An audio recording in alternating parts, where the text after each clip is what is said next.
안녕하세요.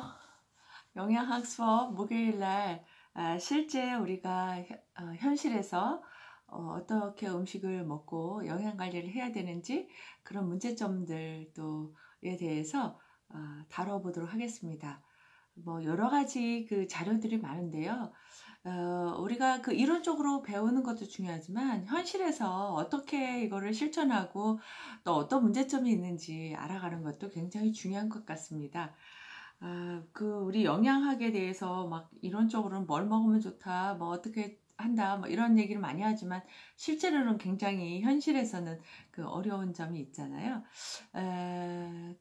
여러분들 보시게 되면 제가 이제 그 사람은 5대 영양소를 골고루 잘 먹고 살아야 된다. 그래서 탄수화물, 지방, 단백질이 필요하다. 그리고 열량을 내는 것은 탄수화물, 지방, 단백질이다. 그리고 그 외에 무기질과 비타민은 이 탄수화물, 탄수화물, 지방, 단백질이 그 열량으로 만들어질 때 필요한 그런 어떤 영양소도 있고 우리 몸을 기본적으로 유지하는 데 필요한 물질들이라 이렇게 말씀을 드렸습니다. 그래서 우리가 비타민 B1 같은 경우는 이제 그 에너지 대사를 거칠 때, 탄수화물이 에너지 대사를 거칠 때 이 비타민 B1이 꼭 있어야지만 에너지 대사가 잘 일어나서요, 우리가 그 힘을 내게 되는 겁니다. 아무리 영양소가 있다고 하더라도 우리 몸에서 그 에너지로 쓰일 수 있어야 되는 거잖아요. 그럴 때 비타민 B1이 절대적으로 필요하다는 거죠. 그래서 우리가 비타민 B1이 많이 들어있는 보리밥을 먹어야 된다 하는 이유가 그렇거든요. 우리는 주로 탄수화물을 주식으로 하기 때문에 이 탄수화물을 에너지화 시키려면 비타민 B1이라고 하는 것들이 반드시 이렇게 도와줘야지만 얘가 에너지로서의 역할을 하기 때문에 그렇습니다. 그래서 모든 영양소를 골고루 잘 먹어야 된다 이렇게 하지만 그러면 어떻게 먹을 것이냐에 대한 문제가 있죠. 그래서 이제 요즘은 굉장히 자연환경도 안 좋아졌고요. 그리고 또 재배하는 기술이 좋아지긴 했는데 그게 과연 좋은가에 대한 문제점도 있죠. 여러분들이 아마 딸기를 겨울철에 먹잖아요.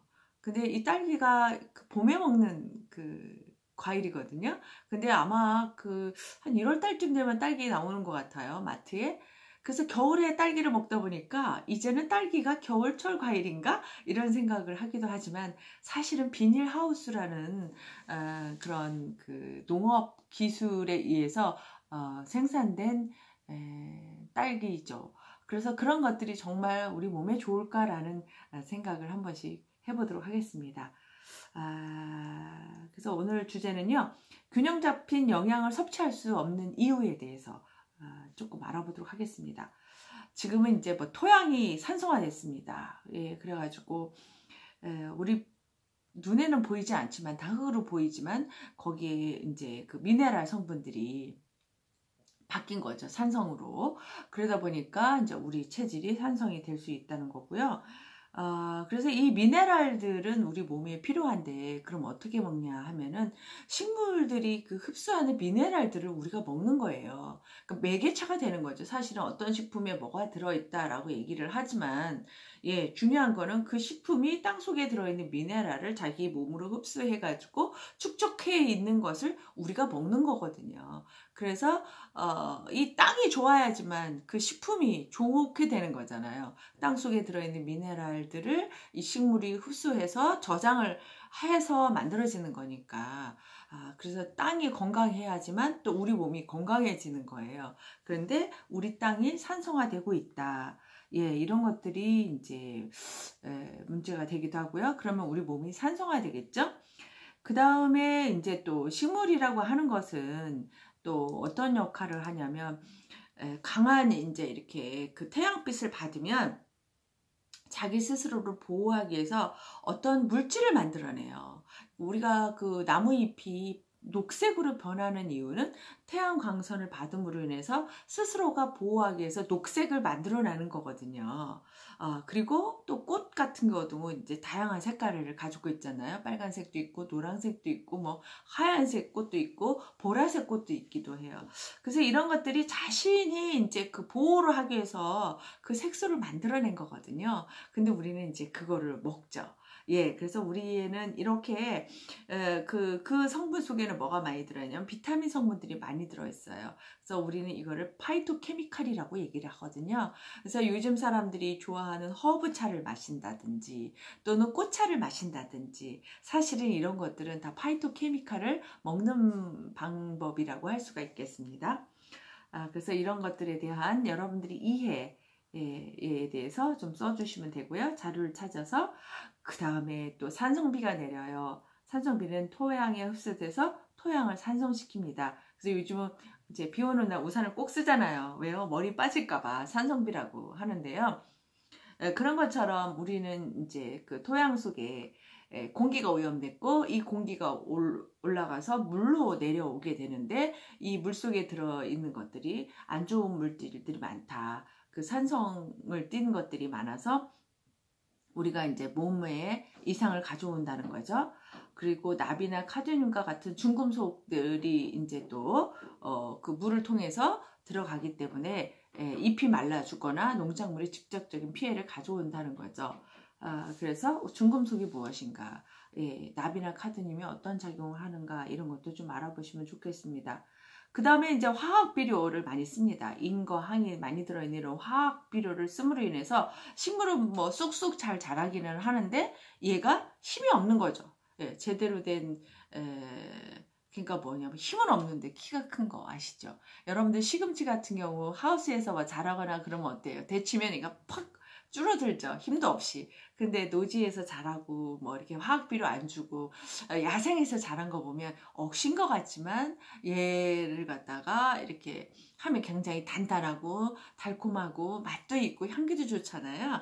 그런 것들 화학비료가 문제가 되고 있다 얘기를 하고 있고요. 인과 황을 많이 주기 때문에 문제가 되고요.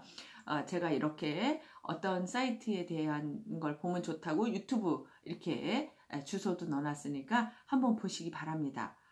그리고 뭐 제초제 이거 문제죠. 지금 제초제 많이 써서 또 우리가 먹는 그런 채소들의 제초제를 그 본의 아니게 먹을 수 있고요.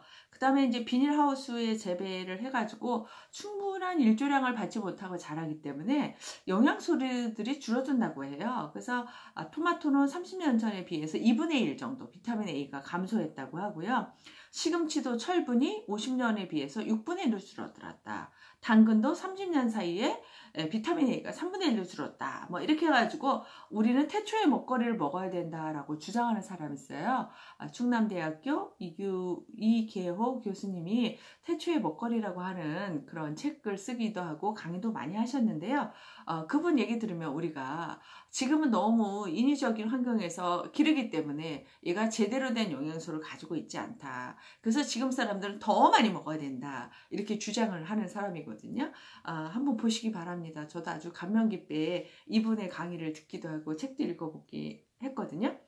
그 다음에 이제 우리가 가공식품, 인스턴트 식품 문제죠. 뭐 이런 것들이 이제 그 보관을 하기 위해서 보관을 저장을 하다 보면 맛도 떨어지고 색깔도 안 좋아지고 하니까 여기다가 색소도 쓰고 감미를 뭐 맛을 좋게 하는 성분도 집어넣고요. 또 썩으니까 썩지 않도록 하는 그런 보존제도 집어넣고요. 뭐 요즘은 이제 영양물질도 막 집어넣기도 합니다. 그러다 보니까 이제 이런 것들이 우리 몸에 해롭다. 방부제. 뭐 우리는 안 늙게 하기 위해서 뭐 방부제 무슨 뭐를 먹는다 이렇게 얘기하는데 뭐 안 늙게 하기 위해서 방부제를 먹으면 너무 좋겠지만 실제로 방부제를 먹으면 우리는 정말 더 빨리 늙을 거요.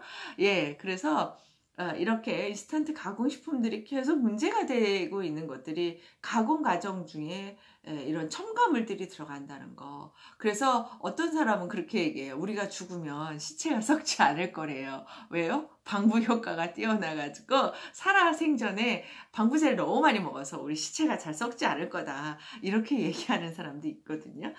그럴지 어쩔지 모르겠습니다. 그리고 조리 과정 중에 영양소가 이제 손실되기도 하고요. 그리고 불규칙한 식사와 외식 문화. 너무 지금 뭐 불규칙하죠. 아침 안 먹는 사람은 너무 당연하게 생각하고 있고요. 세 끼를 먹기는 정말 어려워진 그런 세대인 것 같습니다. 그리고 이제 뭐 쉽게 배달해서 먹고, 또 그 외식. 문화 지금 많이 하고 있죠. 그래서 나가서 먹는 걸 보게 되면은 또 지방의 섭취가 좀 많아지고요.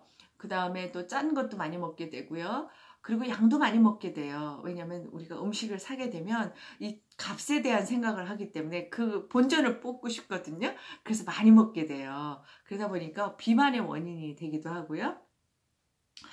이런 것들이 지금 아침 식사를 거르는 현대인들, 이런 내용도 한번 보시기 바랍니다.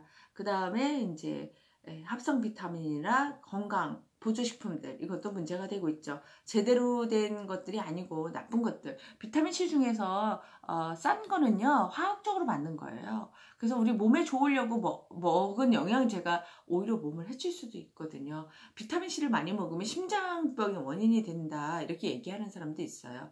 그래서 뭐 어떤 교수님은 비타민C를 많이 먹어야 된다라고 주장하는 사람도 있는가 하면, 또 어떤 분은 비타민C를 많이 먹으면 안 된다라고 주장하는 사람도 있어요. 그런데 중요한 것은 이 비타민C가 과연 어떻게 만들어졌느냐가 굉장히 중요합니다. 화학 물질로서 만들어졌느냐, 자연재해에 있는 데서 만들어졌느냐, 이런 것들도 굉장히 중요하고요. 요즘 뭐 건강보조식품이라 해서 만병통치약처럼 나오고 있는데 이런 것도 굉장히 문제가 되고 있죠. 그래서 뭐 좋기는 한데 말로다가 할 수 없어, 뭐 이런 거 있잖아요.